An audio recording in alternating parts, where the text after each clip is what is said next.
Hello, my name is Kweku Mensah. In today's video, I'm going to tell you how I build systems to make my business run without me.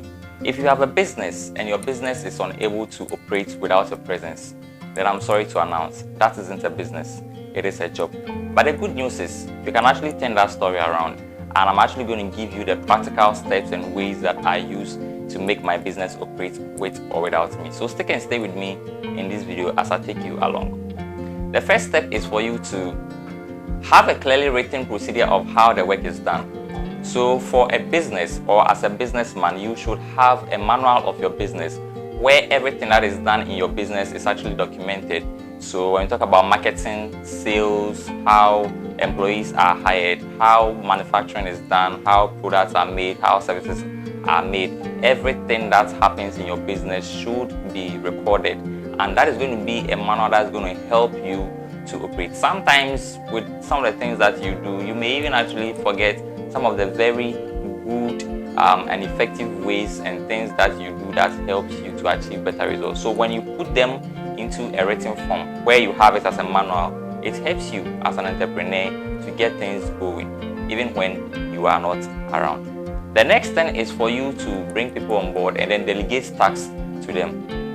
Before you can delegate tasks to people, you need to make sure you have the people.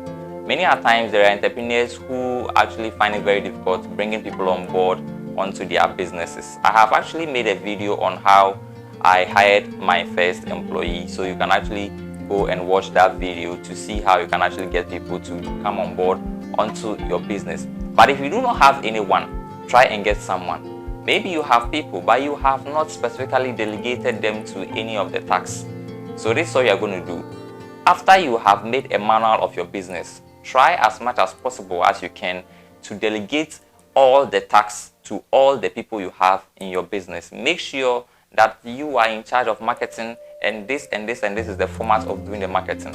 Make sure they follow it and they do it. And you be on top of them. You make sure you are supervising. You make sure you are doing all that you can, and that system is actually working. Now you need to be consistent with your output. That is the third one.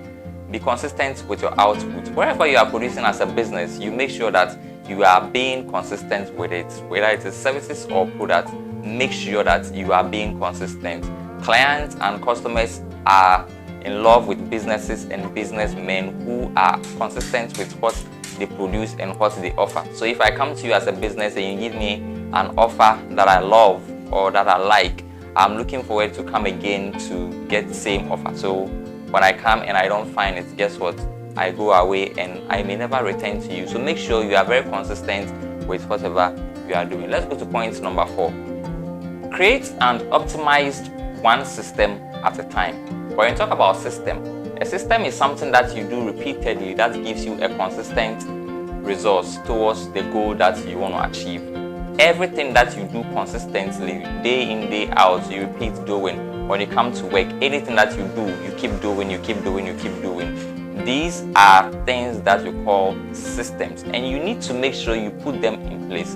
For instance, when you come into our business, there is an attendance register for staff. So for every staff who reports to work, you need to sign your attendance.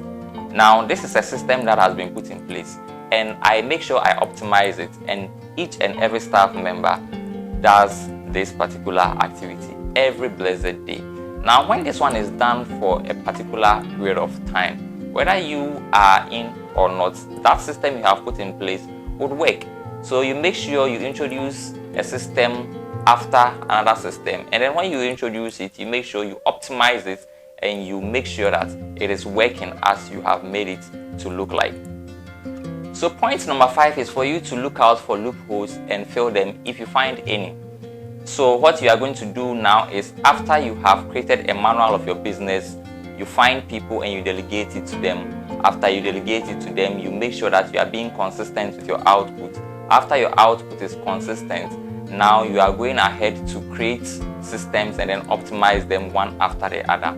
After you have done that, the next thing that you are doing, and as we are discussing, you look out for loopholes. So you sit back and you look, what are the things that are not going well? What are the things that are hindering the progress of the business? Now that you have delegated most of your tasks to other people, you realize that you have enough time to do a proper supervision or a proper lookout into the business. And then you realize that a few things are not going well. What you do is you work them out and you make sure they are corrected, and then you make sure they are corrected and the business runs as it is supposed to run. So these are the few steps practically I have applied to my business, and my business is able to operate with or without me. And I hope this was very, very educative to you. If you found that educative, kindly subscribe to the channel. My name is Kweku Mensah. You have more videos on this channel you can watch. Thank you so much. I will be in the comment section answering all your questions. So if you have any, do well to drop them and let me know what you think about this video. Thanks for watching. I'm out.